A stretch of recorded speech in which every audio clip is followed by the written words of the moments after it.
Hi guys! Welcome back to my YouTube channel. For today's video, tuturo ko sa inyo kung paano natin i-off ang autoplay video sa ating mga Facebook account. So kadalasan guys, once na nag-scroll tayo sa ating mga timeline sa Facebook, nag-automatic play ang mga videos na dumadaan sa atin. So ayan guys, na hindi tayo nakakatipid sa ating mga data load kung ikaw ay nagpapaload lang ng mga data connection or internet connection sa ating mga phone. So ito guys, makakatulong ito para ma-turn off ang mga autoplay videos na yan. Itong video tutorial na ito ang ituturo ko sa inyo. Syempre guys, kung di ka pa nakasubscribe sa ating YouTube channel, pindutin mo na yung subscribe button, click mo na ang notification bell para updated ka sa mga future videos natin na ipapalabas katulad nito. So, hindi ko na papatagalin, panoorin ito. Watch this.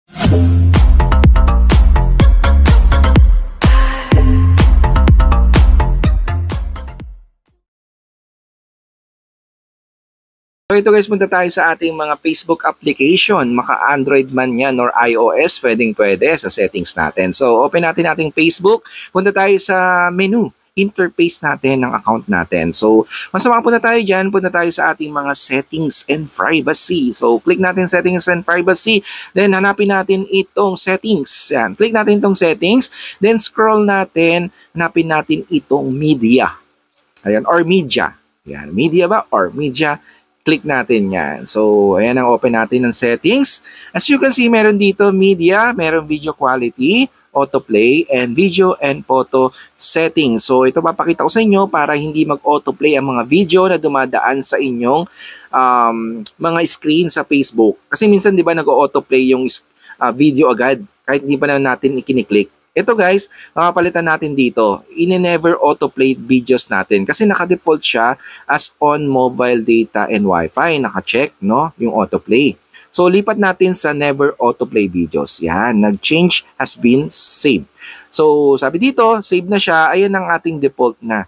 Never autoplay videos ang ating pinili para hindi makapag play agad ng videos once na may scroll natin. So dito guys, makikita nyo, video starts with sounds. In-off din natin yan para at least yung sounds niya hindi mag-automatic na tutunog. Yan, or mag-on. So dito guys, as you can see, kung ikaw naman nagtitipid sa data connection or may load ka lang, naglo-load ka lang ng mobile data, mas makabuti ito, gamitin mo itong data saver sa taas, video quality. Yan, kasi naka-default siya na optimize, automatic niya nag-a-adjust videos to network condition. Kung mabagal yung network, nag-a-adjust siya. Or malakas yung network, malakas talaga siya makonsumo. So, kung gusto niyo naman magkatipid, data saver, ayan, use up to 40% less data by reducing video quality. So, click lang natin ito kung nagtitipid ka ng data.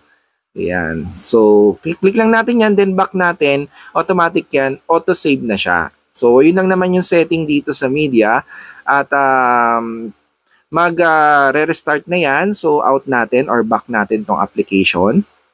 So, out lang natin. Then, open natin ulit itong Facebook application natin para ma-enable ang setting. So, as you can see, once na may scroll nyo dyan, yan, automatic, hindi na siya mag-play yung mga videos na dumadaan sa inyong screen. Yan. Kasi kadalasan, once naka-enable yung autoplay, mag-play agad siya once na dumaan sa iyong screen, yung mga videos. Yan. So, makaka-less data kayo pag hindi naka-autoplay ito.